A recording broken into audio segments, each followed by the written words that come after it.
Olá, pessoal, tudo bem? Aqui é o professor Bruno, sou o novo professor de História de vocês e eu estou aqui para iniciar a nossa primeira videoaula, observando que o primeiro tema da nossa sequência didática são as revoluções inglesas do século XVII, tá? Bem, esta videoaula, ela serve como uma preparação para o conteúdo ou para os conteúdos que serão trabalhados nas lives de quinta e sexta-feira, certo? Então, do que eu vou falar nessa videoaula? Eu vou falar dos precedentes históricos das revoluções inglesas do século XVII.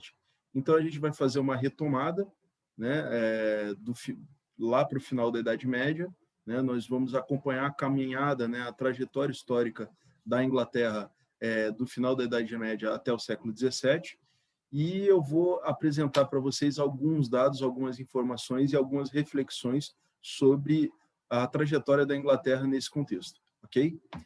Para chegar às revoluções inglesas do século XVII, ok? Bom, então a nossa história aqui começa no século XIII, tá? No século XIII governavam a Inglaterra reis de uma família chamada Plantageneta. Até a história desse nome é interessante, mas a gente tem pouco tempo aqui para trabalhar. Meu plano é fazer essa videoaula em 15 minutos, então vamos fazer render. Tá? A família Plantageneta, né? E um dos mais importantes membros dessa família foi o famoso rei Ricardo Coração de Leão, que lutou na Terceira Cruzada, né? Tem uma história de vida muito interessante, foi prisioneiro de guerra, o reino teve que pagar um resgate, né? E por essas e por outras, o que aconteceu na vida do Ricardo Coração de Leão?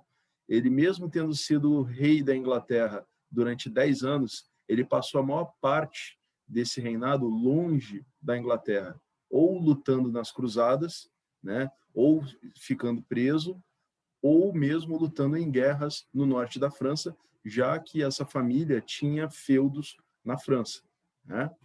Pois bem, o Ricardo Coração de Leão morreu, e morreu deixando um governo, deixando um reino da Inglaterra com uma situação financeira muito ruim, muito complicada. Essa situação ela foi herdada pelo seu irmão mais novo, o João Sem Terra. E por que o João Sem Terra ganhou esse apelido de João Sem Terra?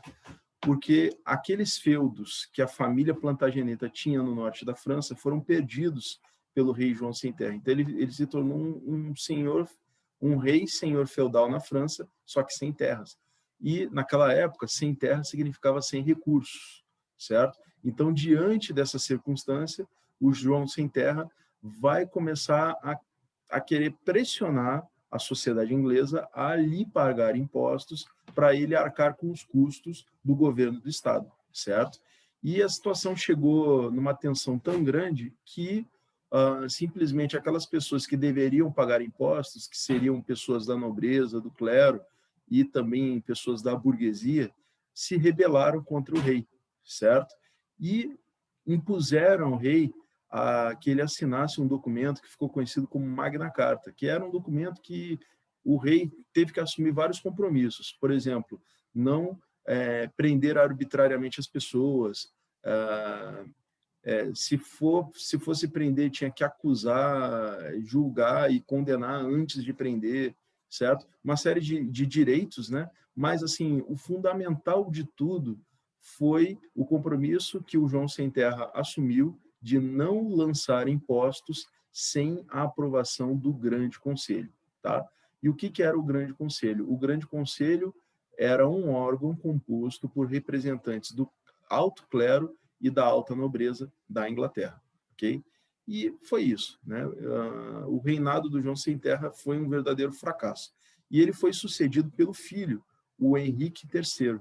O Henrique III tentou ainda burlar a Magna Carta, e por conta dessa tentativa de burla da Magna Carta, ele teve que enfrentar também uma revolta, né? E, novamente, de nobres, senhores feudais, no caso, né? Clero e pessoas da burguesia que se rebelaram contra Henrique III e impuseram ao Henrique III os Estatutos de Oxford, né? Que basicamente o que eles fizeram foi ampliar a representação desse grande conselho, que acabou se tornando o parlamento inglês, certo? E estipulando, impondo a ele, né, estipulando novamente que o rei não pode criar impostos se os representantes das diferentes classes sociais inglesas não aprovassem esses impostos. Okay? O acordo era esse, que vinha da Magna Carta e foi reforçado pelos Estatutos de Oxford, agora com representantes da burguesia, né, se dirigindo também ao rei. E aí, esse parlamento inglês, que vai surgir a partir dos Estatutos de Oxford, que foi criado na Magna Carta, mas que vai ser reconfigurado, né, a partir dos Estatutos de Oxford, ele vai ter a seguinte configuração: ele vai ser dividido em uma Câmara alta, né, e uma Câmara baixa, sendo que a Câmara alta ela é formada pelos representantes dos lords, né? Quem são os lords naquele contexto? São os representantes do clero e da nobreza, alto clero e alta nobreza, certo?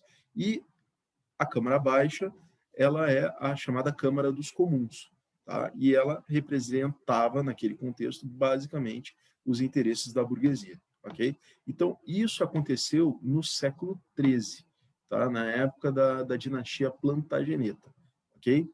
Então, vem dali uma organização e uma certa cultura que vai ser muito importante para a gente entender o que aconteceu no século XVII com as revoluções inglesas.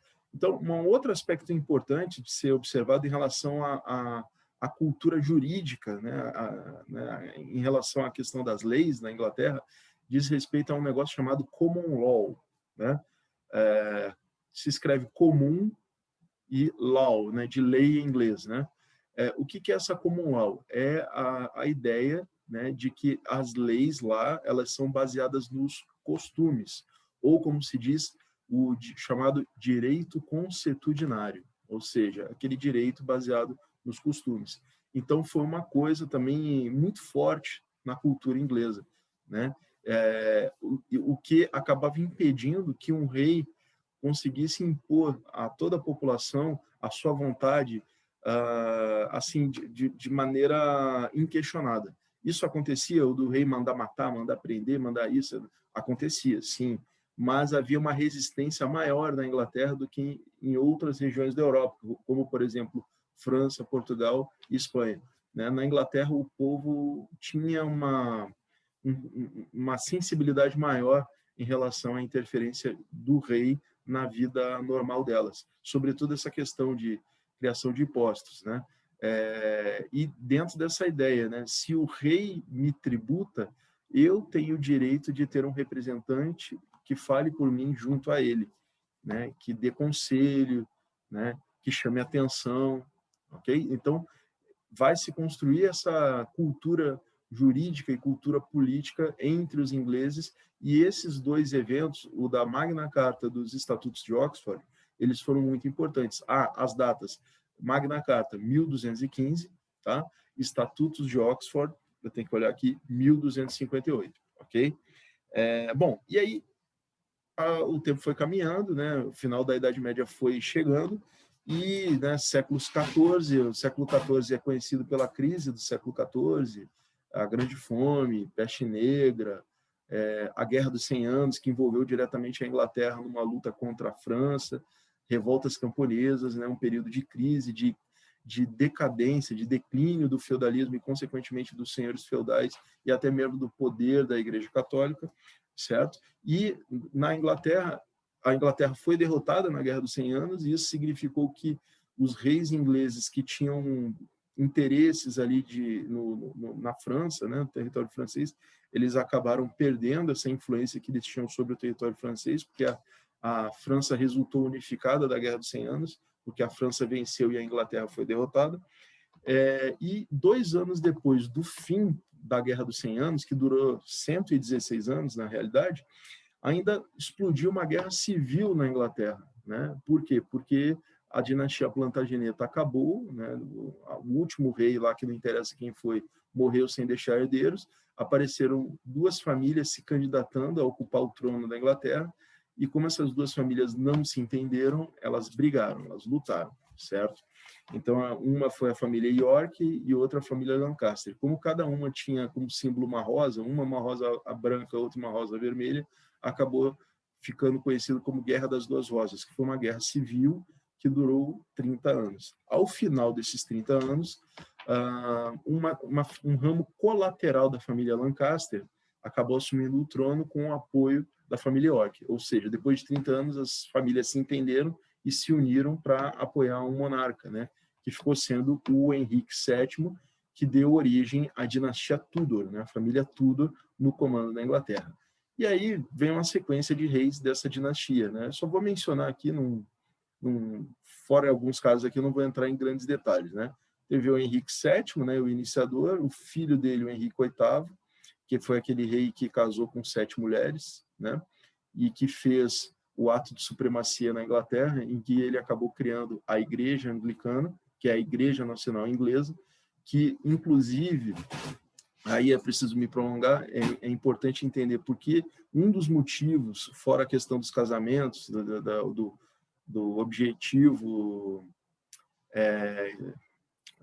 assim, do objetivo muito insistente que ele tinha de ter um filho homem para ter um sucessor, fora essa motivação pessoal, ele tinha também uma motivação econômica e política, que era se apropriar dos bens que a Igreja Católica possuía na Inglaterra, certo? Então, o Henrique VIII, ele vai fazer isso através do ato de supremacia, que foi o ato que criou a Igreja Anglicana, que é a Igreja Nacional Inglesa, né? Que também teve, né, fora essa questão do interesse financeiro, também teve algum conteúdo religioso, né? Porque, por exemplo, os cultos da Igreja Católica eram até então rezados em latim, eles passaram a ser rezados em inglês. A Bíblia, mais para frente, ela vai ser traduzida do latim para o inglês, né? Vão permitir que o clero pudesse se casar, né? E o rei ele se torna o chefe da Igreja Nacional Inglesa, ou seja, o chefe da Igreja Anglicana, como é até hoje.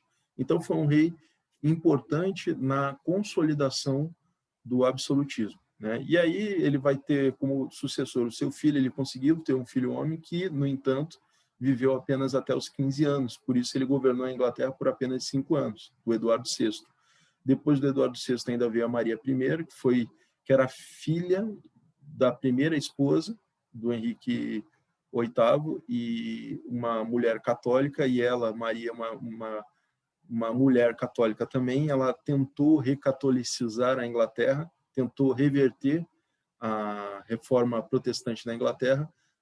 Felizmente, para os protestantes, ela acabou morrendo antes de cumprir esse objetivo e foi sucedido pela Elizabeth I, sua irmã, ou seja, 13 irmãos que sucederam uns aos outros, né? Então a Elizabeth I foi a última desses irmãos, que acabou governando a Inglaterra por um longo período, de 1558 a 1603, e ela reverteu tudo que a Maria havia feito no sentido de recatolicizar a Inglaterra, ou seja, ela reafirmou, ela fez inclusive um segundo ato de supremacia na Inglaterra,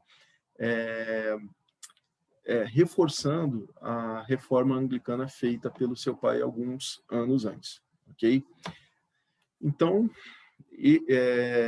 temos essa situação, ok? E, assim, paralelamente a isso, o que transformações socioeconômicas estavam acontecendo na Inglaterra ao longo do final da Idade Média, com Magna Carta, criação do Grande Conselho, transformado em parlamento, depois dos Estatutos de Oxford, aí vindo a crise do século XIV, Guerra dos 100 Anos, Guerra das Duas Rosas, né? E aí dinastia Tudor. O que estava acontecendo nesse contexto em termos socioeconômicos? E aí é importante a gente ter algumas informações sobre isso, tá? Por quê?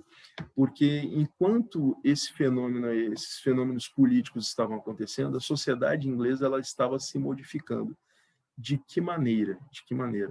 Ocorre que a Inglaterra, entre o final da Idade Média e o início dos tempos modernos, ou seja, ali do século XIII ao século XVI, né, a Inglaterra estava se especializando na produção de tecidos, certo?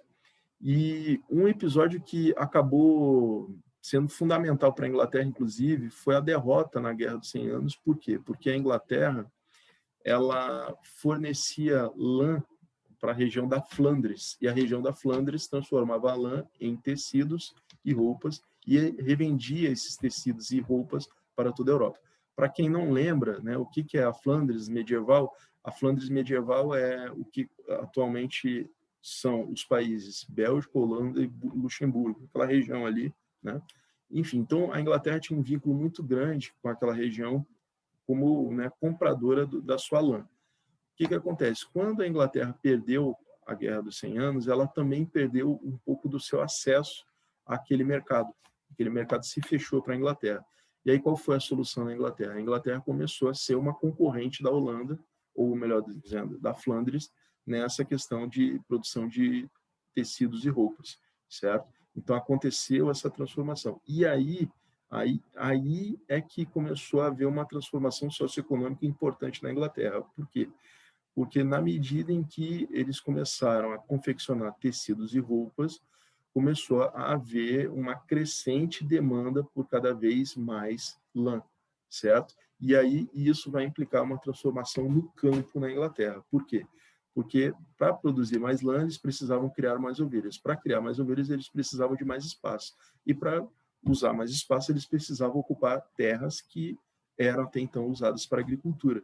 E quando eles fazem isso, eles acabam expulsando pessoas que vivem da agricultura para fora do campo, para fora do ambiente rural, ou, melhor dizendo, para fora dos feudos, né? E aí é que vem um fenômeno histórico na Inglaterra conhecido como cercamentos, que é quando senhores feudais ou proprietários de terra começam a cercar suas propriedades para criar ali uma barreira para suas ovelhinhas que eles criavam, ok? E com isso eles acabam expulsando a população rural para as cidades, certo? Além disso, tem um outro fenômeno que aí eu vou ter que apelar para a memória de vocês, mas assim, lembrar que os feudos eles eram divididos em manso comunal, manso servil e manso senhorial. E nesse contexto, até mesmo os mansos servis eles começam a ser usados, né, como área de pasto para ovelha, e os senhores feudais começam a ocupar até mesmo os mansos comunais, que tradicionalmente eram áreas comuns, eram áreas assim para fazer, para caçar, para colher favo de mel, madeira, etc. Eles começam a usar também como pasto.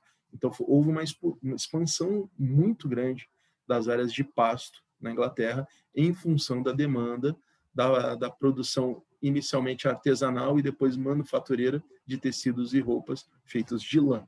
Okay? Então, o que isso vai gerar? Isso vai gerar pobreza na Inglaterra e vai gerar também um inchaço nas cidades. As cidades elas vão ter sua população muito crescida. Tá? E outra coisa importante que vai acontecer vai ser o seguinte, você vai ter o que um pensador europeu uma vez definiu como um exército de mão de obra de reserva. Né? O que é esse exército de mão de obra de reserva? É um grande número de desempregados que vai habitar as cidades e vai fazer com que o valor dos salários nas cidades caia. Por quê? Porque tem muita oferta de trabalho, né? E, consequentemente, o trabalho fica mais barato. Okay? Então, essa é uma consequência socioeconômica da política dos cercamentos, tá? Que vem desde o final da Idade Média, desde o século XIII até antes. Tá? Esse processo ele vai avançando e se intensifica principalmente a partir do século XVI, dos anos 1500, portanto. Okay? Então, essa é a famosa política dos cercamentos. Outro aspecto importante é que, dado o aumento da escala, né, da produção de tecidos, o modelo tradicional de produção de tecidos, que era o artesanal, ele foi superado na Inglaterra por um outro sistema que é um nome até em inglês, né? Tem um nome em português também, até vou escrever aqui. Tem um nome em português, mas ficou muito conhecido como Putting Out System, ou traduzindo assim, uma tradução grosseira, sistema de colocar para fora. Como é que funcionava esse sistema? Em vez de o mestre artesão ter lá a sua oficina em que ele emprega lá os seus jornaleiros, os seus funcionários, não, ele não faz mais isso. Esse cara, o que ele faz? Ele distribui a matéria-prima entre pessoas em suas casas e as pessoas trabalham em casa e entregam a produção para ele, certo? As pessoas trabalham em casa com suas ferramentas, né, quando elas têm tempo, porque muitas vezes o cara é um agricultor, ele planta, tal, não sei o quê, aí quando ele tem tempo, está em casa à noite, ele vai costurar, vai lá fazer o seu trabalho, entendeu? Então, esse é o sistema putting out system, né? É o sistema de colocar para fora, ou seja, a pessoa recebe a matéria-prima, trabalha em casa, tem as suas ferramentas em casa, tudo, recebe sua matéria-prima e entrega a mercadoria em troca de um pagamento, ok? Então, esse sistema, ele possibilitou o emprego de muito mais gente do que as antigas oficinas medievais, né? As oficinas das corporações de ofício medievais. Então, superou, ok? Porque aumentou a escala. E, a longo prazo, o que vai acontecer? Vai passar século XVI, século XVII, século XVIII, o putting out system, a longo prazo, ele também vai ser superado, né? Futuramente. Como? A partir do momento em que os patrões eles vão começar a organizar ambientes, né, em que as pessoas vão trabalhar, né, lá e o patrão ele é dono de tudo, ele é dono das ferramentas, das matérias-primas e do local onde as pessoas vão trabalhar. Tá? Então, esse sistema ficou conhecido como manufatura. Okay? E as manufaturas elas vão ser a origem do sistema industrial que a gente vai falar daqui a algum tempo, ok? Então eu vou ainda voltar a falar das manufaturas, mas é só para já ficarem ligados, né? Cercamentos, né? Que acabou gerando desigualdade, pobreza e êxodo rural, certo? Putting out system que superou o artesanato tradicional medieval e as manufaturas, ok? Que substituíram o putting out system, superaram e substituíram os putting out system. E, enfim, esse era o quadro quando o reinado da Elizabeth I estava chegando ao fim no início do século XVII. E aí a dinastia, a família Tudor, ela não teve continuidade, né? A Elizabeth não teve filho, o Eduardo não teve filho, morreu com 15 anos, e a Maria também não teve filho, ela era casada com o rei da Espanha na época, e por razões óbvias, né, sendo rainha da Inglaterra, casada com o rei da Espanha, não teve tempo de procriar, né? Vamos falar assim. E acaba que a Elizabeth ela foi substituída por um primo, o rei da Escócia, que acabou sendo Carlos I da Inglaterra. Okay? E aí, sobre a nova dinastia que assumiu com Carlos I, a dinastia Stuart, eu ainda vou falar na nossa live aula de quinta e sexta-feira. Eu ainda vou falar bastante do Carlos I, ok? Porém, para encerrar essa videoaula, acho que é interessante também falar das diferentes classes sociais que agiam na Inglaterra no contexto do século XVII, ok? E aí a gente encerra. Bom, no topo da sociedade tinha a aristocracia, né, a alta nobreza, né, que era formada por indivíduos que eram grandes proprietários de terra e que viviam basicamente do comércio da lã, né? Eles eram donos de terra que, assim, nobres que se comportavam como verdadeiros burgueses na medida em que eles viviam de vender uma mercadoria, que era a lã, ok? Que gerava muito lucro e muita riqueza para esses caras, ok? Tinha também a chamada gentry, né, que era uma nobreza rural, só que sem título, ok? Eles não tinham um título de nobreza, e eles, na verdade, se comportavam como nobres, é uma coisa meio confusa, né, a gentry. Eles se comportavam como nobres, não tinham título de nobreza, né, e na verdade, a vida deles era bem burguesa, né, uma coisa meio confusa, mas é isso aí mesmo. Tinha também a burguesia, né, que se dedicava a diferentes atividades econômicas, né, comércio, atividades manufatureiras, né, ou lidando com o putting out system, ok? Então, a burguesia, né, a burguesia de sempre, né? Tinha uma outra classe dos Yeomen, que eram pequenos proprietários rurais, inferiores ao pessoal da gentry. Eles não eram tão nobres, né? Não se equiparavam ao pessoal da gentry, né? Numa escala hierárquica, né? Seria a aristocracia, a alta nobreza, gentry, burguesia e os yeomen.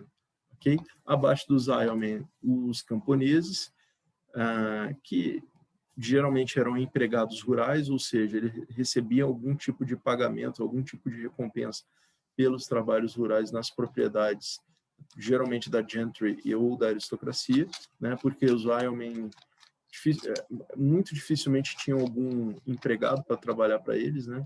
Que eram uma classe média, né? Rural, e abaixo de todos os jornaleiros urbanos, né? O que eram os jornaleiros urbanos? Eram vendedores de jornal? Não. Eram pessoas que trabalhavam por dia e recebiam sua remuneração por dia trabalhado, ok? Geralmente se dedicavam a atividades artesanais, né? Ou então se dedicavam a lidar com as manufaturas, né? Na medida que as oficinas manufatureiras vão aparecer na Inglaterra, ok? Então, são trabalhadores urbanos, ok? Então, essa hierarquia da sociedade inglesa no contexto do século XVII. Vou repetir para a gente encerrar. Aristocracia, alta nobreza. Gentry, uma burguesia que finge que é nobre e que é próspera, ok? Burguesia, ok? Yeomen, camponeses, jornaleiros urbanos. E acabei de lembrar um outro elemento, que agora, juro que é para encerrar de verdade, é o seguinte: no início do século XVII, a Inglaterra ela estava basicamente dividida em 3 grupos religiosos. Quais eram esses 3 grupos religiosos? Tinham os católicos, né? E a Inglaterra tinha deixado de ser um país católico, mas ainda tinha católico na Inglaterra, como tem até hoje, ok? E esses católicos, em grande parte, tinha uma grande representação na nobreza, né? Muitos nobres tradicionais ainda seguiam o catolicismo, né? A gente vai ver que até as mulheres que se casavam com os homens da família Stuart, ou seja, os reis, né? Muitas delas eram católicas, inclusive. Okay? Então, o catolicismo ainda tinha alguma força na Inglaterra no século XVII. Okay? Anglicanos, né? Os seguidores da religião oficial do Estado inglês, né? Que também tinha um grande número de seguidores da alta nobreza, ok? Mas também era uma religião já mais espalhada pela sociedade inglesa, né? Em 1640, né? Que é a época assim do início das revoluções inglesas do século XVII, em 1640 já tinha passado 100 anos da Reforma Protestante na Inglaterra, né? Então já tinha dado tempo para o anglicanismo se tornar bem popular na Inglaterra. E o terceiro grupo religioso, que era muito importante na Inglaterra, era o grupo dos puritanos, que eram calvinistas ingleses. Os puritanos, em geral, eram burgueses, tá? Isso por quê? Porque o calvinismo era uma religião muito popular entre a burguesia, né? Por razões que não vem ao caso aqui comentar, ok? Então, essa questão religiosa é muito importante porque, fundamentalmente, o conflito que desenrolou, que resultou nas revoluções inglesas, tem muito a ver também com conflitos religiosos que ocorreram na Inglaterra desde o início da Reforma Protestante, ok?